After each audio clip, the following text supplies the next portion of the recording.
a digital online presence essential? And I want you to also join in answering me, because many of you have shared with me and Nyambura as you are, getting on the call that yes, many of you are already using one platform or the other. But I want us to really deepen our thoughts in that place. So technology is an enabler, and it's the first enabler for your online presence and business. And then having a digital presence can be as simple or as complex as you choose it to be. Some of you post once a month, some once a quarter. Some people post every day. And I just saw recently that many businesses post 3 to 6 times. And I think Welja will talk a little bit about the platform that actually needs you to do multiple things in a day. And then this digital presence can be scalable. Yeah, the beauty about having an online or digital presence is that you can actually really scale. Yeah, and I'll talk a bit about that as well. And the digital presence can adapt to you. So it's not a matter of going out there and trying to copy everybody and whatever. It's also looking at what is adaptable to you and to your business. And then it brings your customer base within reach. I am speaking. And Nyambura, you remember the days we used to travel the whole country, we are in different counties and everything, and we still do some of that. But today, since COVID taught us that, we can reach many people. There are people who can sit here from Tanzania, from Rwanda, from the coast, from Kakamega, from Migori, from Nairobi, from, all parts of the country. That is such an amazing thing. So what is the main reason for having a digital presence or an online presence? It means that your business remains open, like 24/7. You have your business doors open. Remember, as I said, traditional bricks and mortar, where you have, first of all, to build or to rent a space in a building and to open it and to put that sign, we are open at 9 a.m. and maybe we are closed at 4 p.m. You're trying to beat the jam to run home and everything. And the only people who can access either your shop, your goods, your services, or anything are the people who walk, who travel into that area and come to your offices or your shop. But today, you can be asleep and your business is still plugged in. And this is the top reason, according to statistics, it is the top reason why customers like to shop online, because they can come in at whatever time and find your shop is open. Then the presence also gives you a presence in bigger markets. I will always use examples of my businesses. When we went online, we were able to leverage and deal. I have a client all the way in Zambia, and this is great for us Kenyan business and entrepreneurs. You can now cross the border without crossing the border, literally, right? So I was telling you about a client I have in Zambia that I have run 2 years of a big program that we started all the way during the COVID season. And it's run, we are going into year 3, and we have never physically met. WhatsApp, online, whatever. They reached out through LinkedIn, through my LinkedIn digital presence, saw what I do, followed and understood some of the things that I do. My profile is very clear there, my expert areas and everything. And then they reached out, we crafted all the programs online, and we started running it, and we've been running it. This is the 3rd year. So it gives you a bigger market. Yeah, you could be an SME, no more. You can be a micro multinational. Then it can help you target potential customers. Yeah, the more you interact, the more you keep talking to them, the more you keep interacting with people, the more you are targeting those potential customers. So you don't need to worry about reaching new customers or whatever. Let me tell you one thing about online presence. The beauty about it is that your own customers can refer you.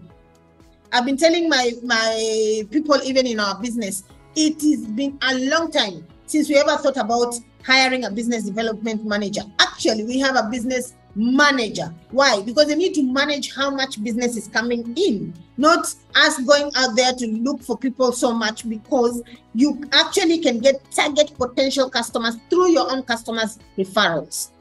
Social media gives you multiple marketing options. And my panel today will be talking about those and really going into the details of Facebook, Google, YouTube, name it, and all these spaces nowadays. And they exist. And each of them have different marketing strategies designed to help you and me to be able to compete with the big players. I mean, I have competed with the big five in terms of consulting services. I've competed with big, global spaces in terms of training and everything. So you can actually go out there and compete with the big players because of a good online presence. Online platforms transform your business in a cheaper way. So what are some of the key reasons? The global presence, as discussed above, your business needs not to stick to just a defined territory. So there's nobody defining you to just stick to Kenya or to stick to Kisumu or to stick to Machakos or whatever. They are actually helping you reach potential customers elsewhere. I keep saying, I think on this platform and many other platforms, I used to have my clothes done down in Kenyatta Market in Nairobi because I live in Nairobi. Today, I get my clothes brought from Meru and others from Kitale. So how do you do that? And these are people I met here on this Biashara club, community, and I thank KCB for that. But you see, you can expand your business. These people have my measurements. They do exactly the perfect job that I like. And when it comes to, I don't joke with the way I dress, and they deliver on time. But one of the key things that you need to do, and I want us to really take note of that, is for online presence, you can't just joke around it like somebody calls your office or comes to your shop and asks, what is this? Because they can see it, yeah? Or I want to buy this product, or I want to buy this sweater or whatever. For online, imagine you're selling a book or you're selling a jacket, right? You need to really define whose size it is, what kind of fabric have you used, is it for a man or a woman? Does it have buttons? Is it single breast or double breast or whatever? You need to go into the details. Sometimes I see people telling me, Sarah, I'm struggling with my business, the online shop, nobody is bothered or whatever, because you've not even gone into the nitty-gritties of letting people become aware about the things within your brand that add so much value. Why you? And that is one thing I have to craft every year, even for my businesses, to raise awareness of my brand, but also to be able to upload the new features. Yeah, it also helps you show impacts and achievements. Then it's important to look at your customer service improvements. There's so many things my customers have taught me.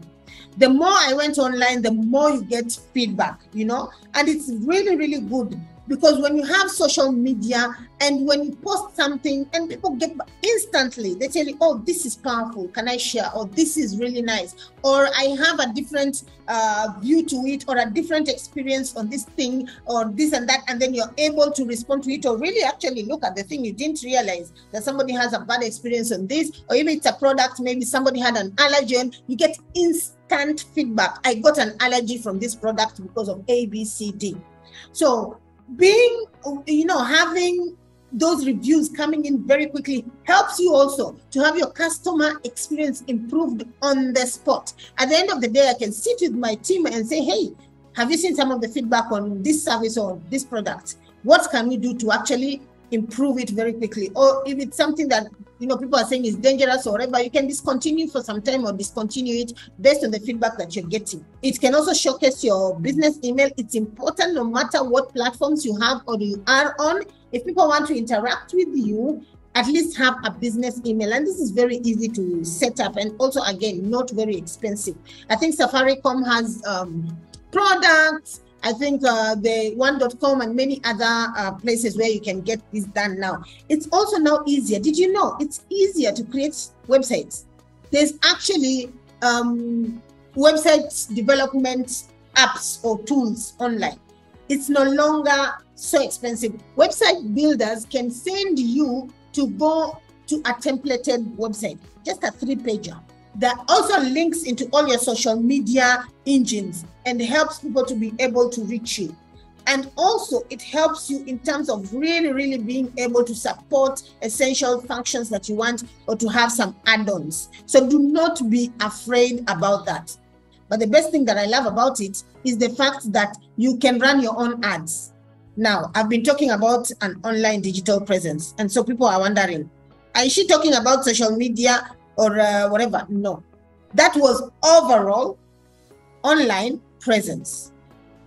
However, the most popular thing that we know about having an online presence is digital marketing, otherwise also known as the promotion of brands to connect to their potential customers using any of these digital forms of communication.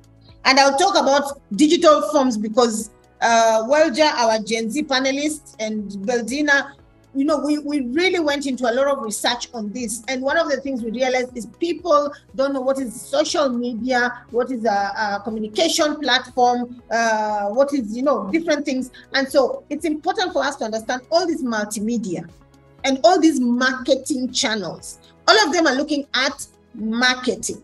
So in the digital marketing part of it, there is social media, but then there is other elements. Even email marketing is one set of marketing. Yeah, there's networks, there's social networks, there's content marketing, there's different things. So we would need to really understand that there's a difference between having an online presence and you're not marketing much or really using and leveraging all the digital marketing platforms, or there is being on social marketing platforms specifically. Okay, so this is how it's well explained. And then let us look at the personal brand versus the business brand, because when you are online, people start asking, and this is where Welja will then maybe go and explain to us and help us. Am I supposed to use my brand as Sarah Richson, you know, to really push brand awareness online, bring people into my online pages, marketing myself and my services and everything? Or is the message supposed to be for my businesses? Now, for somebody like me with multiple business lines, and I know many of you Kenyans, we are hustlers, so we want to turn those into professional thrives. We want them to be known for what they are. One thing I totally believe in, and many of you who know me as a coach, I always say your personal brand is the first one that people connect to. People connect to people before they connect to a brand. However, there are many brands, sometimes you've never even met the people who own it or anything. Let's come back to many of the people who are on this platform are SMEs. KCB Biashara Club Target Group is an SME. And SME brings one of the special elements of a personal touch to certain things. Yeah, and that's why the personal brand is very important, and you need to see how you can align it, how it aligns and works with any of the business brands that you actually work with. Now, when it comes to these different social media platforms, there are different target audiences. So understanding that there are different target audiences will determine what kind of social media platform you decide to use and for what. So for example, for myself, I am on Facebook, I am on LinkedIn, I am on Instagram, Pinterest, YouTube, TikTok, Snapchat, Zoom, Microsoft Teams, WhatsApp, Reddit. Reddit isn't here, but it is essentially a microblogging site as well. TikTok, and those are the ones that I can remember off the top of my head. I'm also on Discord and Twitch, but as you can see, I'm on a lot of different social media platforms, but not everybody will have access to me on every single social media platform. And the kind of content I share differs on every social media platform. That isn't to say that I am becoming a completely different person on different social media platforms. It means that I can express a different aspect of myself on the different social media platforms. And depending on the kind of message I'm trying to send will also determine the kind of social media platform that I decide to use. So for example, it's with a very heavy heart that I say that the Queen of England recently passed just last night, or rather yesterday afternoon. Where I would discuss this kind of news would be on Twitter, because it's a microblogging site. So I can share my thoughts and then we can have a conversation in my comment section. So when it comes to businesses, and when it comes to your own personal social media page as well, you have to also consider how frequently you want to be posting and what it is that you are trying to get out of that social media platform.